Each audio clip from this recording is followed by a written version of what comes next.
na de papa kae no akokwa boy yewura Kufuor se de wa ba bontina ba beka yenye nwanwa obia wonim de na ekoso MPP mu bia no enim se MPP agu medikan catch us say MPP shall say free parliament yewura Afenyo Markins nkofo say mempenasem me catch us say de wa osi sha ase no obegu party no me catch us say yewura Afenyo Markins ne anodom premu ne the kind of leaders are MPP for enyomo e wo parliament no party no anya kono biem aye buga enye de osei chairman samu e de tu ho ni bi enye MPP na JH Mensamu ene Hakma Owusu Ajimamu ene mpanyifo Alan Kojo Chemat ene impo na Kufuor domu e wo parliament no enye sa MPP wem ne enye mu nanso MPP for kofa yewura Afenyo Markins me penasem pa as a member of parliament because in the constituency obon homoden pa openi pasem obrene ho ase pa but obey a leader as a minority leader of parliament MPP no wagu MPP no MPP nyakono biem na MPP for etimi tu akonya push no mo kontokwa na kratefo a mo ye members of parliament wo MPP mu no mo nso tutu nkonya na no don prenso kansem hunu that silly MP mochi ono nso edia bia bia se mo ko hu se NDC ni MPP ni ku a koka MPP ni ne ho na bo NDC no member of parliament or MPP ni na ono nso ka silly things in sem hunu na ono nso ka bi Nhyira fan ye catch us say MPP agu. Do you know why? And I said say right now MPP ni say me na me nia ne Justin Kodia executive say when MPP nyina was mo pam obia se mo pese mo party ni ya akono a mamu nyi ba ku mfrim me say me na me nia ne Justin Kodia me campaign ma no me can some for na ye campaign ma JFK no but me say from top to down e was MPP sisa obia fi ho eni kwan se baako kraka baako eka some person mo party ni akono a the second thing in say e was a parliament house no yewura Afenyo Markins ni adondom premu nyina was stop amu omu nyina fi ho because omu ma party no esenke further because ansem na yewura Kufuor kano no kano edem but say do time e was say ode ba bontene ensem a okay say oni papa di nkoma enioma hano but no ye panyi me ka kire wo ha say MPP na ye Kufuor enye na Kufuor ado eyo mampanyin Kufuor ne ma MPP ye akono ye mu bia ye toma na president Kufuor no ye ni gi because papa na nguye ni ase ye mu bia ye support president Kufuor no de bia ye me dese mitimi tu bi samna mitimi tu bi ma president Kufuor because papa no enyuma wo be ye no no one nanso ne economy was one of the best ye for statistics kakramra Besha yewura omampanyin Kufuor ne legacy of the two ho. Na Kufuor do abegu party no eno asa asesa party no asa no party no ena moda so. Nipa ba ko bae a whole big party. No agye party na boso. Eno asa na no ayi ne nkrofo no mu say party na de bio mu say party no. Ama se minia na bi mu ni JFK mu emu na age party na boss ama yewura Kufuor wa sha ase kasa Nhyira fan bra Facebook na be ha de yewura Kufuor edienie be hwe statistics make sure statistics that omampanyin Kufuor the government was one of the best in the Fourth Republic. The governance, we made the data natural. His governance was one of the best in Ghana. Now, dear bra Facebook never had there. Over Facebook, you the baby at war. Now, you the green and you the red at war. Now we ye champ for ni because CD in a year Afro barometer and I know person mu share president biara ne de na nipa hu no na me kira wo omampanyin Kufuor de no nko a the other ones ni nyina amfa nti me kira omampanyin Kufuor de na Ghana fo susu fa ne ho based on data nya de me ameka. This was the legacy of President Kufuor. Obaye ne marks are or the shase no obewie no anya marks more based on data. You didn't check mummy. Well, Nana, Afrobarometer ya Jumeko and no more research into we anya kojoja anto enchire FM research we Afrobarometer. Nana, say no much here. Umbeso mu say question mu busa nkrofo no. And say, do you approve or disapprove of the way that the following people have performed their jobs over the past 12 years, or haven't you heard enough about them to say the president? And then I know as a president and on the modern what saying. Nana question in any and almost say the president's performance. Nana President Kufuor about 2002, no. So by 2000. Yeah. By 2002, I'm here research and approval ratings of the president is 74%. Next we need partner at least 7 days. Almost a president there. Kufuor. That is positive change phase 1. Now Obeko 2008 no. Na 78. Next almost 8 out of 10. Now time Obe free sumuno. That is why I can say Kufuor one of the best among volunteers and data. Nana means me from Argentina. Social approval rate is Obeko na 78. And an national Canadian increase or chart near green. Who's a cosrosa green in ye? Yes, Mr. Brown Facebook never a cosrosa 74, 76, 78. A cosrosa banana Osha will be about John Mahama 22 and approval rate is 59. 2014 or DB free to 2016 about 37. John Mahama. They said the Ghana for who John Mahama. Yes. A Kufuor be found the 70s as that's an anahe. Even a Kufuor on the first approval ratings as first the 70s is now yes in Kufuor 74. But all free so no 2020 to 2022 or the free 2024 now got 30%. I say we in the 30%. Yes. So he lost almost 46%. But Kufuor gained 4% more. Actually say mona moti data say. Na natural say Kufuor time no na ye. Now, I say, Jeff Mpemame, a free institution, Institution of Social and Statistical Research, University of Ghana. Yeah. The time Ghana had the best economy, 2006, 2007, 2011. Now, I'm a Fourth Republic, a Kufuor, Mills, Rollins. Those are my top 3, not in any particular order per se.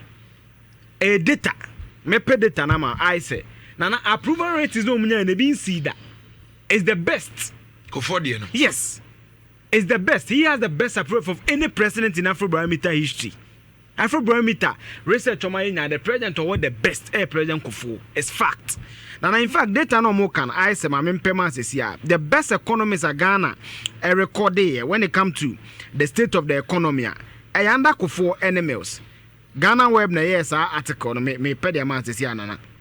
Nana Nuni or say Ghana's best economy in 2006, 2008, and 2011. This is the research. Obi a bit me, obi a person can be a bit me. I can kind sa research no.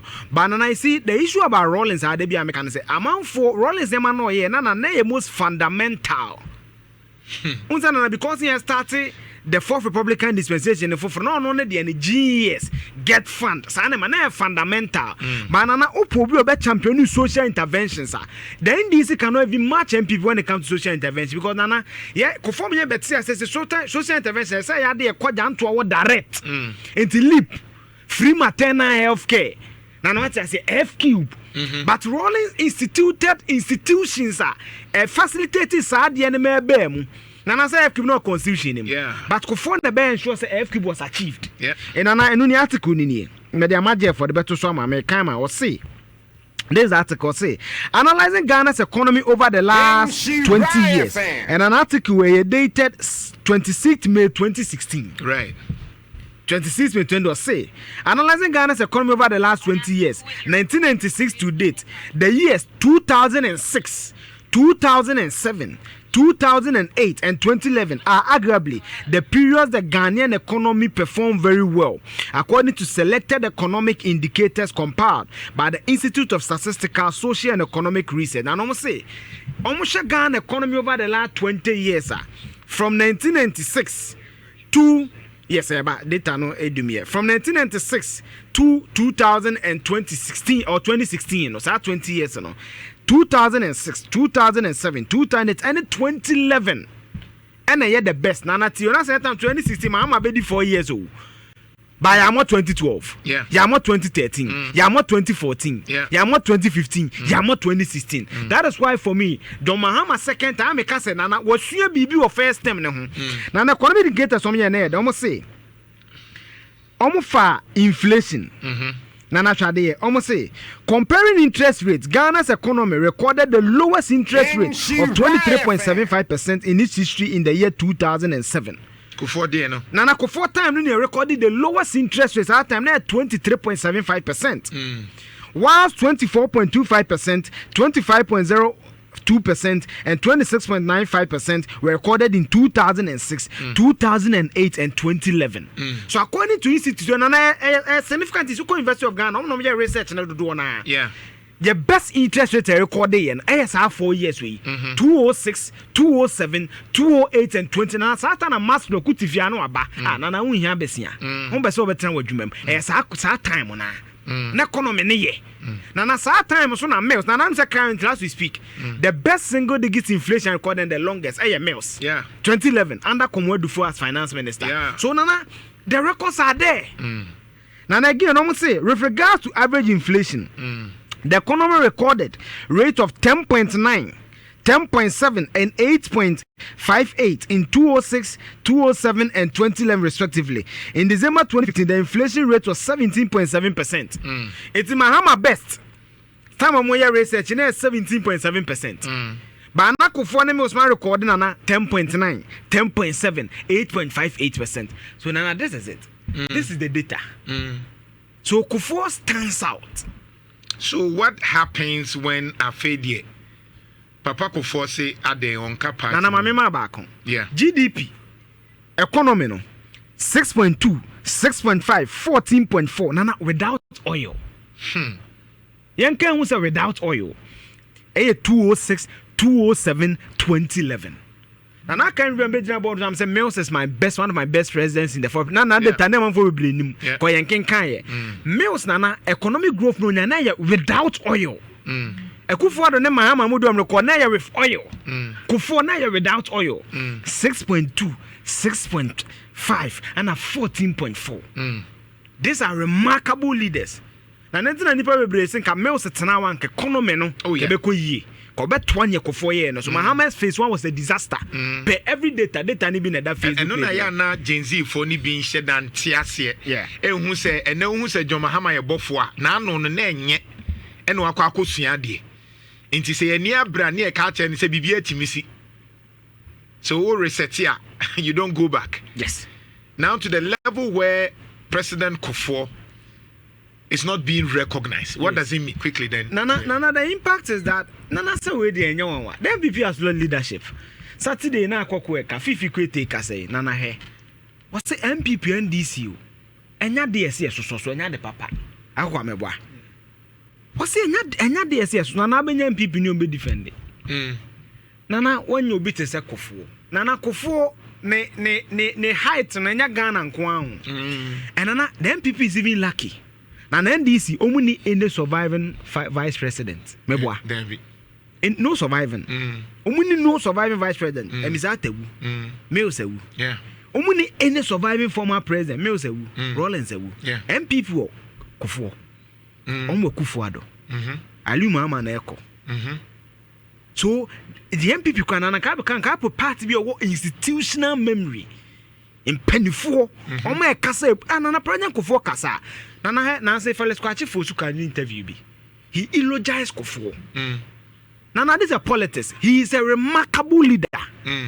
Nana I say no, what any audio na no. Obedi deputies are not in the 20s. In the 60s. Kufuor na no na e kan papa Kufuor na e kan yen consult no yeah and they say boys yanom consult wo boys yanom consult wo look at the executives maybe me no na hear research no I say okay ah omo elect omo executives no yeah. We compared head to head together the NDC executives and we told them they didn't have experience and anonym the NPP is at a state and almost some intellectual analysis what yesterday MPP phone nana video upostia audio be hu NDC phone be so was but no they have the knack say oh Eugene obedu attempt the ba na obetimi so akas oh ade no kanampa ko nana I say natural data me nye data nana dan to data de ba wa me boni trim say Kufuor e best data say offer barometer the best president of the fourth republic is Kufuor who opinion em fa me ho data na me de kasa say the best economy I say 2006 2007 2011 data nana me boa omo ba insult nana he ne de musa dankwa you may not disagree nana musa dankwa data no nka nana data de me ne nyadwe you disagree ba nana ne dinatem near dinner tem and I saw spectacle MPP on my bedroom. They need to sit back and bring these men to the table because Nana had a Ablekuma Saturday went to me and my confusion the CA National Executive Council say election yenko Nana election almost say yenko no but Nana presidential candidate that me anya ho ko akwa campaign ATS come candidate no what is this confusion about so you ask us what went into the decision to arrive say yem koto aba no nana me can say it tells you lack of leadership nana ye koto aba 2024 ma me nya kokwa ye research na ko social media party ni nya kono there's something about it among mpe they need to set up omunte nana and it's shocking because nana me I grew up there be asem meka 2006 and I made the politics at Chino. Politics party and I don't me con and I am NPP because who intellectual base of the party and I Kufuor the party name any idea. But all of a sudden, you know, as a question Nana Okabibia, they don't listen. They don't like Nana as a view be an Nana look at how they treat university professors. Obi share view nan kope or NDCD. Look at the way they treat professors kwesi prempe. Look at the likes of Chichi Kwekwazamu. Nana, people who have nothing to their names. They have nothing to their names. Otimi traffic who dini panatem. Ena Kufuor kan yen consult because na say am kwa kokra ni obeka no omfa de na yen kokra. Nana Nancy omulanche ideology school no. So that's my pastor for yen Kufuor ka kire om Kufuor dua o ka kire mo. Was a power can trick you. And a power and trick MPP. How many part to move to a foot and go moon? And I didn't surprising. Unza Kufuor the buy was on my head. Come on, Bema, come better sounds. Come dinner them. Did at them. But Tom position to nom day as a crab camera home brasibi. Me remember I'm catching off as a papa Kufuor the 85 years. I do Kufuor. San Kufuor and no mistake when people me a day. And I come to Japan.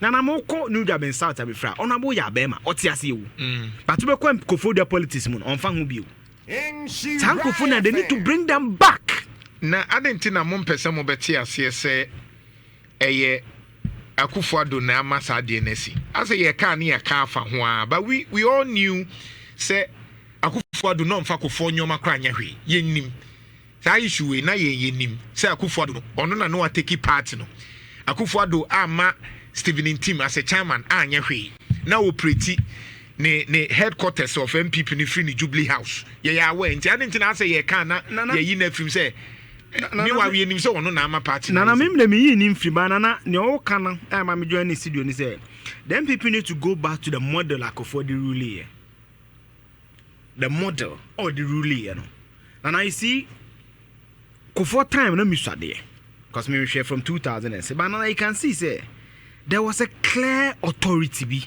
papa bia nanimu nyam papa bia sabio nsemfun timi nko nanimu saa and so munya saa de no and they also need to get national executives nana omo suggestions bibia kwa sabio ebuo bi anana regard ye de mom no eyesunku bi anana hwese regional chairman eso onkasa yi party a friend no timi issue public statements amenko nyamu pe bia monye abronye nana eye weird enta na bebu san say sa original chairman no e fonfo na e wona se no se panini na eye se ya na fonwo fon pade no beye nana enye Kufuor adonko a eye something about the party a asesa because nana ye wade there's another down to afrem se memma na ne down to apino pe bia wonye nana eye weird now, say no because me say luckily say no yet this I think Opoman or say another and this in pen for customer hardly pass obe nyu obi a obete ne ho saa yeah omudi hardly I say don't get ya can be bia hardly so obe nyu obi a so obete ne ho saa